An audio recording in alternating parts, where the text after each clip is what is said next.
Dari sekian banyaknya orang yang menentang ajaran Nabi Muhammad Sallallahu Alaihi Wasallam, Abu Lahab adalah salah satu yang paling terkenal. Bahkan namanya pun dicatat dalam Al-Quran sebagai salah satu yang dikutuk. Seperti yang diketahui, Abu Lahab adalah paman dari Rasulullah Sallallahu Alaihi Wasallam. Akan tetapi hubungan keluarga tidak menghentikannya untuk menentang dakwah yang disampaikan keponakannya. Justru ia tetap gigih melawan ajaran Islam sejak awal. Abu Lahab mempunyai nama asli Abdul Uzza bin Abdul Muttalib bin Hashim bin Abi Manaf bin Qusay bin Kilab yang juga dikenal sebagai Abu Taubah. Namun karena memiliki wajah yang cerah dan merah merona, ia sering dipanggil Abu Lahab yang memiliki arti menyala atau api yang bergejolak. Abu Lahab sendiri sangat menentang ajaran kebenaran yang disampaikan keponakannya itu selama masa hidupnya. Bahkan sejak 12 tahun awal berdirinya agama Islam dan banyak tokoh-tokoh terkemuka dan saudara-saudaranya memeluk Islam, tak berarti membuat Abu Lahab turut ikut memeluk agama Islam. Ia justru semakin menentang ajaran tersebut. Bukan hanya dirinya saja yang menentang. Istri Abu Lahab, yaitu Ummu Jamil Aura juga turut menentang ajaran tersebut. Abu Lahab dan istrinya sangat membenci Rasulullah di kala itu.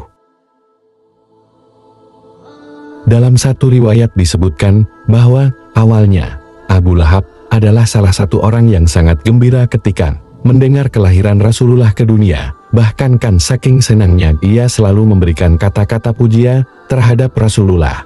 Bahkan tidak segan-segan ia mengundang para kerabat, tetangga, dan juga saudara-saudaranya untuk ikut merayakan kelahiran Nabi Muhammad. Ia terus menyerukan pujian-pujian terhadap keponakan yang sangat ia sayangi di kala itu. Namun semua berubah ketika Rasulullah mulai menyebarkan dakwah dan agama Islam. Seperti yang dicerita di awal tadi, Abu Lahab menentang secara terang-terangan dan mulai berbuat keji terhadapnya, menyebarkan fitnah-fitnah yang tidak berdasar dan makian kepada Rasulullah. Bahkan dengan kejamnya istri Abu Lahab, Ummu Jamil Aura, pada suatu kesempatan menebar duri dan kayu di jalur yang sering dilewati oleh Rasulullah dalam perjalanan dakwah dengan niatan untuk mencelakainya. Karena perilaku yang kejam tersebut, Ummu Jamil Aura diabadikan oleh Allah Subhanahu wa Ta'ala sebagai perempuan pembawa kayu bakar. Dialah surah Al-Masad. Perilaku keji lainnya yaitu memerintahkan kedua anak mereka yang telah menikah dengan putri Rasulullah, yaitu Ummu Kulsum dan Ruqayyah, untuk diceraikan. Setelah diceraikannya, salah satu anak mereka yaitu Utaibah dengan kejinya menghina serta meludahi wajah Rasulullah. Namun tak selang beberapa lama, Utaibah langsung mendapatkan balasannya dari Allah Subhanahu wa Ta'ala, yaitu ketika ia berpergian dan sampai di salah satu wilayah yang disebut Al-Ghadirah, ia diserang oleh sekelompok singa yang kelaparan.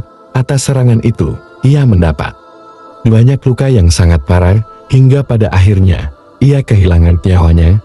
Abu Lahab dan istrinya sangat terpukul atas kejadian naas yang menimpa salah satu anaknya.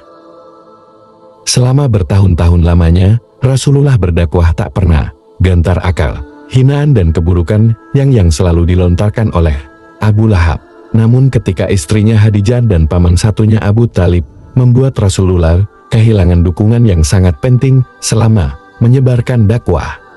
Di sebaliknya, pimpinan baru dari suku Bani Hashim kala itu yaitu Abu Lahab justru menolak memberikan perlindungan kepada Rasulullah dari serangan orang-orang tidak suka dengannya. Tindakan inilah yang membuat Allah Subhanahu wa Ta'ala murka. Namun dihadapkan pada situasi yang kritis seperti itu, Rasulullah dengan tekun dan tanpa ragu terus berusaha mencari dukungan untuk perjuangan dan misinya dengan melakukan kunjungan ke kota Taif dan memulai berdakwah di sana. Namun seperti rintangan yang terus menghampiri Rasulullah di kota tersebut, beliau kembali mendapatkan perilaku yang sangat zalim.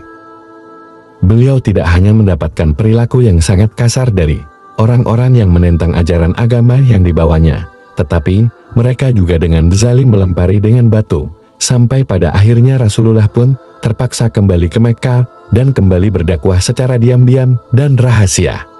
Hanya kepada orang-orang terdekatnya sajalah yang tahu. Namun setelah menerima perintah Allah Subhanahu wa Ta'ala, Melalui surah Al-Hijr ayat 94, beliau melanjutkan dakwahnya secara terbuka kepada seluruh penduduk Mekah. Lantas hal tersebut justru menambah Abu Lahab semakin tidak suka. Ia terus-terusan berbuat zalim dan kasar sesuka hati kepada Nabi Muhammad Sallallahu Alaihi Wasallam. Sampai pada akhirnya azab Allah Subhanahu Wa Ta'ala pun sampai kepada Abu Lahab. Ia menderita penyakit kulit berupa bisun yang menyebar di seluruh tubuhnya. Tidak sampai di situ saja, ia juga mengeluarkan bau yang tidak sedap, hingga banyak orang-orang yang mengucilkannya. Sampai pada masa akhir hayatnya, Abu Lahab meninggal dengan keadaan yang sangat mengenaskan. Tidak ada satu orang pun yang mau mengurus jenazahnya. Setelah 3 hari jenazah dibiarkan begitu saja, tubuh Abu Lahab pun akhirnya dimakamkan dengan cara yang tidak biasa.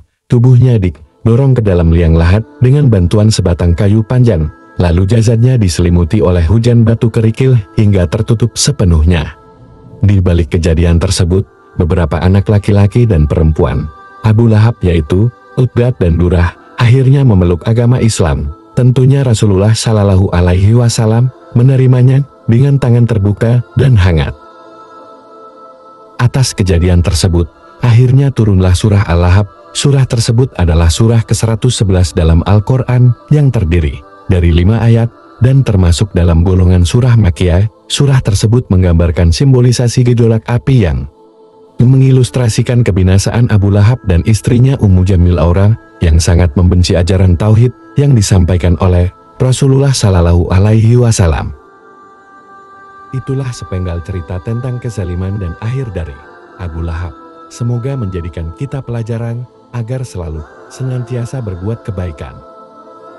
Jangan lupa like, share, dan subscribe Islami Channel dan tunggu kisah-kisah selanjutnya. Dadah.